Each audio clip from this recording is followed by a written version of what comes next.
Welcome. If you're attending this for the first time, or if you're watching this for the first time, either live or later, you might know this from some of my past live streams. I've had difficulty finding the comments during the live stream itself. So I'm going to be looking over at my screen here, my monitor, because I have Facebook pulled up here so that I can actually, what's up, Ross? So that I can actually see the comments, because I'm not able to see them on my phone when I'm doing these things live. So if you see me looking over here, I'm referring to that. I'm looking to the Facebook group on my desktop. Hey, Judy. And also I'm going to be referring to some notes here because there's some bullet points that I want to make sure to touch on and not forget. So again, welcome folks for joining. I appreciate your time. My name is Sean Magner, and I run the Property Investing Academy, which is a real estate investment education and coaching program. I started in 2023.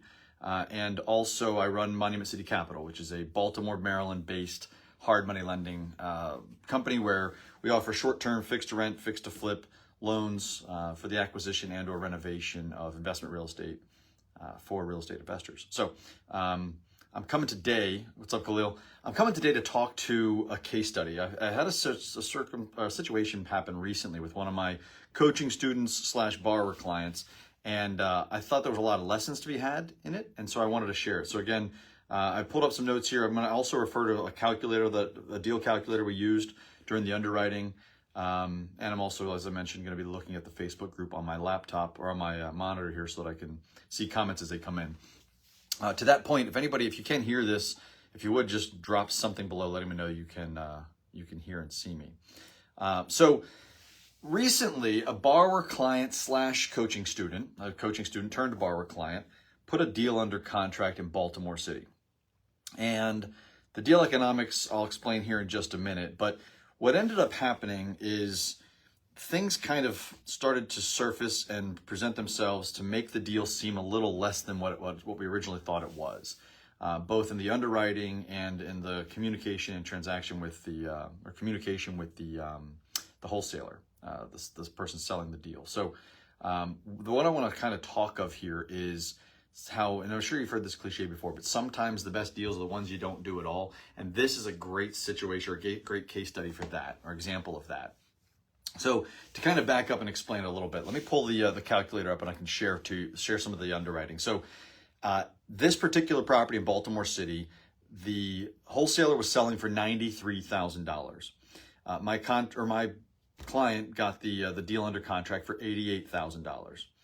Had a rehab budget, initially underwritten rehab budget of around $90,000. Now that was based on one contractor seeing the property.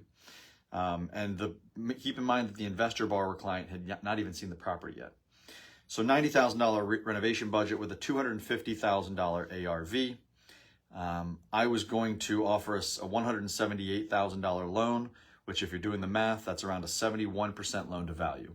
I like to be under 65% loan to value in my hard money loans typically. However, since this is a coaching client and I was going to be involved in the deal along the way in some capacity, I knew that it was okay to take to go a little higher on the LTV because I could hedge some of the risk by being involved. The borrower client actually put down $7,500 as EMD, earnest money deposit. So he put $7,500 down. What's up, Sherry, Manny? My calculation said that based on my calculator, this borrower was going to only need to bring another $5,000 to settlement. So all in around $12,500 cash to close. So not bad. But here's where the story starts to get interesting. So those are some of the underwriting numbers. One of the stories that one of the points I want to drive home is to always respect your ROI thresholds. If you're using a calculator, you need to be using a calculator. If you are an investor that says, well, ARV is X times 70% minus rehab, using the maximum allowable offer formula, the Mayo formula, which a lot of people use, that is not enough, guys. That's some whiteboard math. That's not enough. You need to really use a calculator to make sure that all your costs are covered. And I can elaborate on that. And if you want to dive deeper, we can elaborate on that later. But when I say costs, I mean, there are a lot of costs involved in these transactions. And so if you're using a simple ARV minus this equals this and you're good, that's just not enough. What's up, Jason? That's just not enough. It's not good enough. And so you need to be using a calculator. And we've got a calculator that we've used for a long time in our business. We've been using this thing for 8 years now. And we fine-tuned it along the way, but it's a great tool, and it allows us to make sure we don't miss anything, at least during the initial underwriting. So if you saw my recent post about planning your work and working your plan, this kind of speaks to that.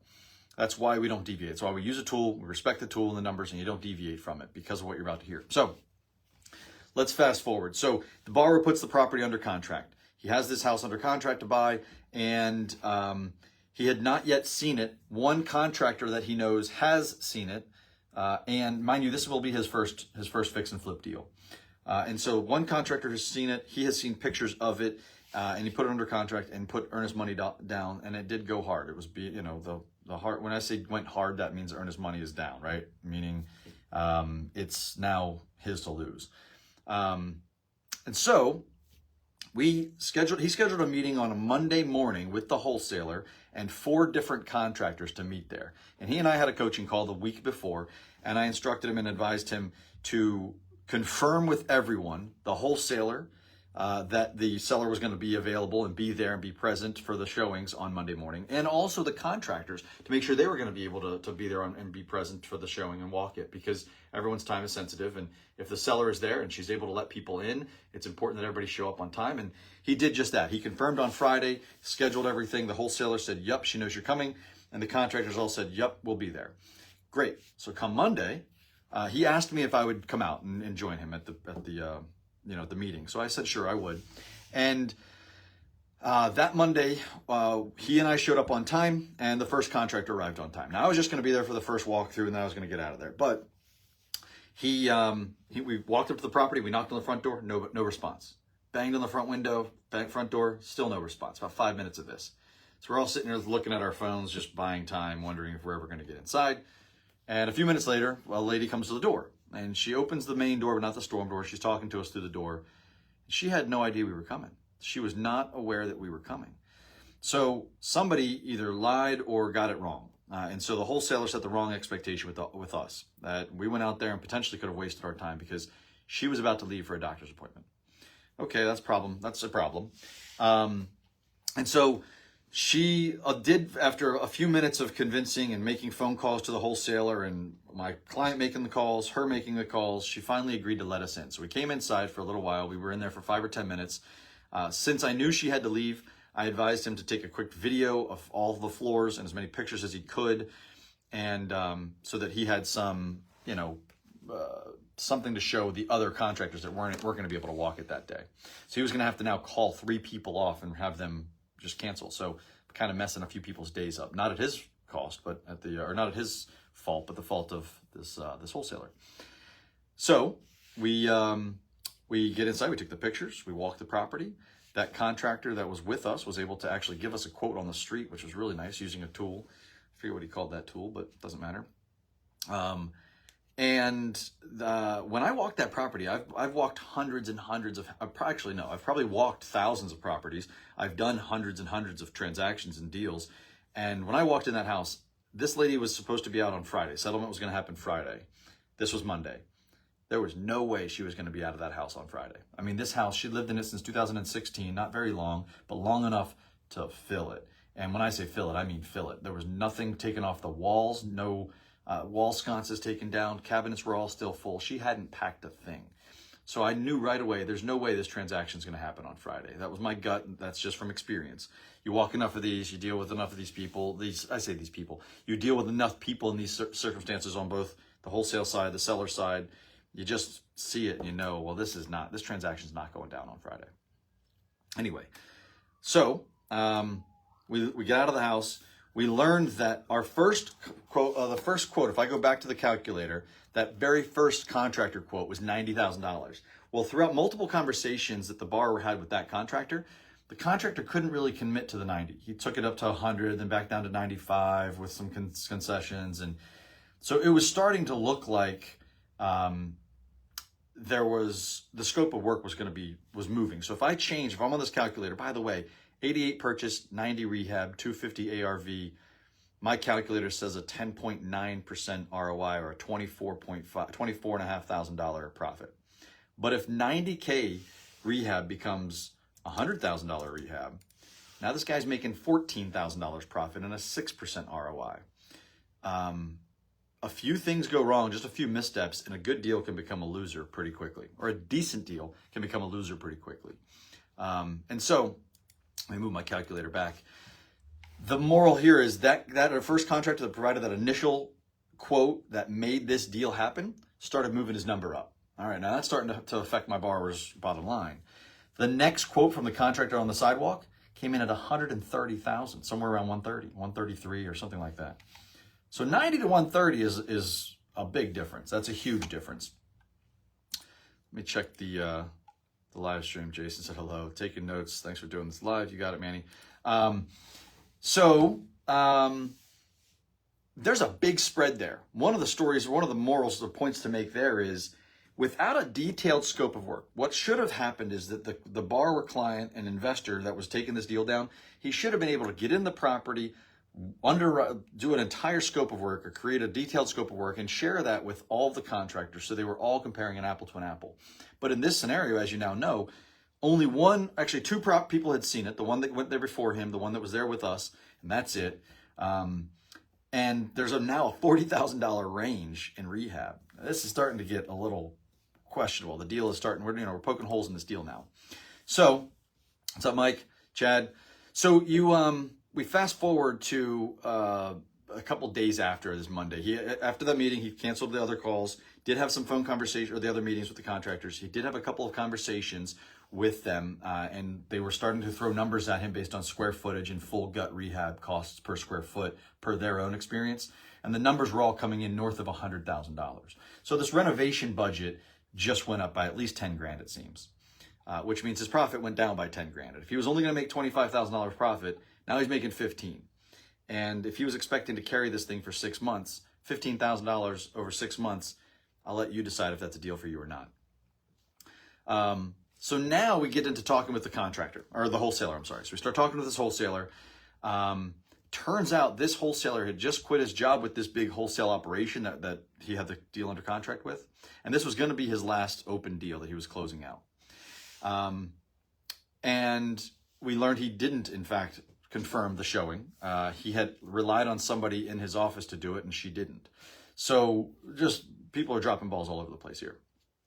Now, we also mentioned, hey, there's no way that seems that this seller is going to be able to get out of the property. And what we learned after we brought that to their attention, that, hey, this house is still jam-packed full of stuff. Nothing's been packed. And we don't think that a settlement in 3 days is likely to happen. She's not going to be out in time. We just don't see it. The seller, or the wholesaler, had a conversation with the seller and learned 2 or 3 days before settlement that she needed the proceeds from the sale to afford to move. Well, that wasn't mentioned before. So what did he suggest? What anybody in that scenario, in that situation, would suggest. The wholesaler suggested to my borrower client and coaching student that she remains in the house for 1 week post-settlement. So basically, what does that mean? Propose a 1 week post-occupancy rent back. That basically means, hey, she'll become your tenant for a week after settlement. If you've done this long enough, you know that there is a lot of risk in doing that. If you've done this for a minute, you know there's probably some risk in doing that. But if you've done this long enough, you know there's a lot of risk in doing that. And so he then proposed, I'm looking at my notes here, to hold back $50,000 of her $72,000 proceeds at settlement. What does that mean? Hey, Denise? D-Nice. So what does that mean? That means that she was going to make $72,000 profit, and the title company was going to hold on to $50,000 of that until she was actually out. Okay? And he proposed that if she's not out by day 7, that he starts to dock her $5,000 per day until there's no money left. And then he goes on to mention, and I quote, I'm reading my quote, "Between us, I can put you in touch with a team that gets unwelcome tenants out of any property for $1,500. Now it's starting to sound shady, right? So, listen, I'm not standing on a soapbox, or I'm, I don't know. I'm not above doing things to get people out of properties, but I'm also not going to question I'm not going to put my values and morals at risk here. So the fact that he was like, hey, between you and I've got somebody that can get them out for you. I mean, I do too, and it's an attorney. All right, play by the book. But it didn't seem he was going that way. I don't want to assume anything, but so there's a lot of risk in having this particular seller rent back for a week and then hold on to all of her profit minus the $12,000 so she could afford to move, and start docking her $5,000 per day after she leaves. Because what if she doesn't leave? Now, granted, he just bought a house and gets a bunch of money back, but he's got a squatter he's dealing with now. And so not a good scenario for anybody. So then the conversation, so when the investor client from our conversations did not agree to doing that, from he and I talked about it, and I said, buddy, I just wouldn't do it. I laid out some of the risks. I explained why he shouldn't. He agreed. And he said, you know what, I'm not going to do that. If she's not out by they said by close of business on Friday. If she's not out by close of business on Friday, he wanted out of the contract. So the response from the wholesaler was, he pointed out a clause in the contract stating that they have the right to extend by 31 days. If there's, I'm looking at my notes, essentially locking the buyer into, if a delay, the assigner, that's not okay. And so, I mean, it's okay. It's in the contract and he signed it. I mean, legally it is what it is. But essentially he was trying to lock that buyer in for another month. And there was no financing contingency. So me writing a letter that I was pulling funding wouldn't have done him any good either. And so anyhow, we had to get on the phone, not with this wholesaler that was quitting his job at this company, but his boss. And his boss was very reasonable, but I had to get a little vulgar, not vulgar, but I had to get a little aggressive and insinuate some sort of legal threat just to let it be known, if that borrower or that seller was not out on time, we were getting out of that contract. We're not going to extend out for another month. We're not going to play this rent back Docker $7,000 a day game either. And so, a couple points here, kind of a recap summary of some of the important points.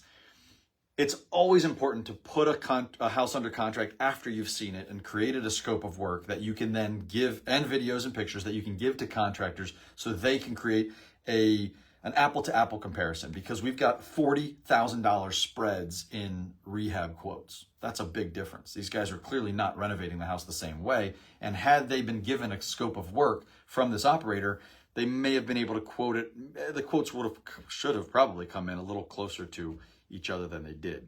Other points, if it seems like the seller's not going to be out in time, I would trust your spidey senses, listen to your gut, and have the conversation, have the confidence to say, hey, Mr. and Mrs. Wholesaler, this seller doesn't look like they're getting out on time. We need to start having this conversation more than 2 days ahead of settlement, because it was a stressful couple days for everybody.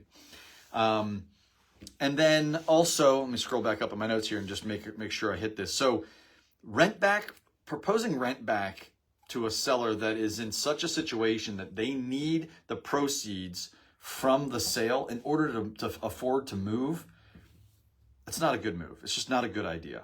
If you can avoid a rent back, always do it. Just extend the settlement. If you still want to buy the house and it's still a deal, if he didn't have all these contractor numbers coming in and lowering or weakening the strength of the deal, and it was still a sound deal, economically, then sure, just extend the contract. Say, look, I'm going to sell after she's out. Because everybody had to get creative. The agent that had this thing listed had to consider taking some of her commission to pay for this person to move, so she still got paid and the deal went through. The wholesaler had to consider the same. My seller had to consider some crazy stuff, or my buyer had to consider some crazy stuff, in my opinion. So anyway, there's a lot of points to make in this. So I guess it kind of comes back to why I started this conversation.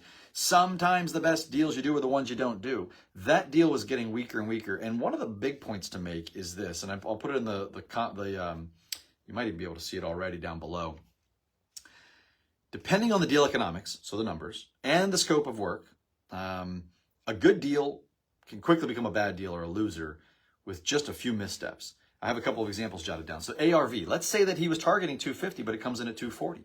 That's $10,000 right there. So let's say that ARV, after repair value, so the sales price or the appraised value on the backside of a refi, let's say they come in lower than what you originally underwrote it to and anticipated. That's going to affect the bottom line. And a $25,000 deal becomes a $15,000 deal. A rehab budget is exceeded. $90,000 rehab becomes a $100,000 rehab. My gosh, I mean, think about that.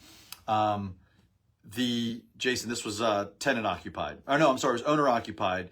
The operator, my client was dealing with a wholesaler. The rehab budget comes in $10,000 over. That's $10,000 off the bottom line. Days on market, DOM. So let's say the market doesn't respond quickly and you anticipated holding this loan and holding the property for 6 months and it becomes 8 months. Well, now you have carrying costs, hard and soft carrying costs, utilities, maintenance, property taxes, snow and mow, hard money if there is a hard money loan, when in this case there would have been. So again, if a deal is even if a deal is really strong, depending on the size of it and the scope of work, a few missteps can make a good deal a crappy deal fast, real fast. So this particular situation, there were just too many what ifs.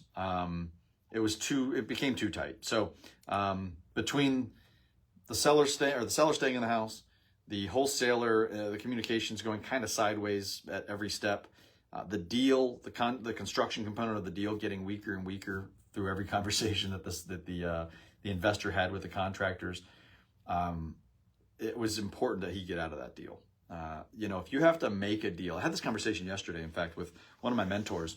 We were talking about partnerships, and it kind of relates here. So in the context of the conversation, it was, if you have to look for it to make sense, it just doesn't make sense. If you have to try to force it to be a deal, well, if this happened and this happened to be a good deal, it's not a good deal. There's another one coming.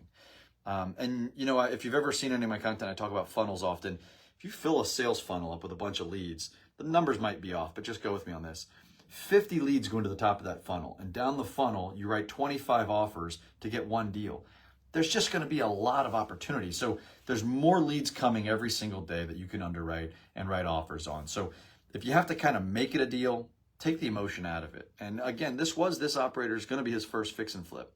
So there is definitely emotion involved. Can't blame him. I would be too. And I wasn't pretty emotional for a lot of the deals that I've done. But anyway, guys, so I did see your comments below, Jason, to your question. Yes, this was owner occupied. In this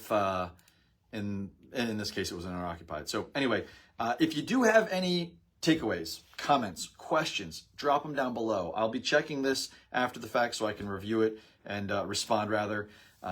There's definitely some nuggets in this story. I've seen these situations before, and I'll definitely see them again, no doubt. It's not super unique, but if you can get out of a deal that you can poke lots of holes in, man, get out of that thing. There's another opportunity waiting around the corner, I promise you. So if you would like to do a little bit of a deeper dive, drop below. Aaron Murphy, what's up, buddy? Frank, how are you? Comments below if you have any big takeaways. I'll also drop my Calendly link in the comments below, so if you'd like to book a call to talk more about this deal, something you've experienced similarly, or anything in general, I'm happy to be there for you. So guys, with that, I will sound off. Enjoy the rest of your day. Have a great weekend. And if I can be of any service, any help at all, please don't hesitate, all right? Cheers, everyone.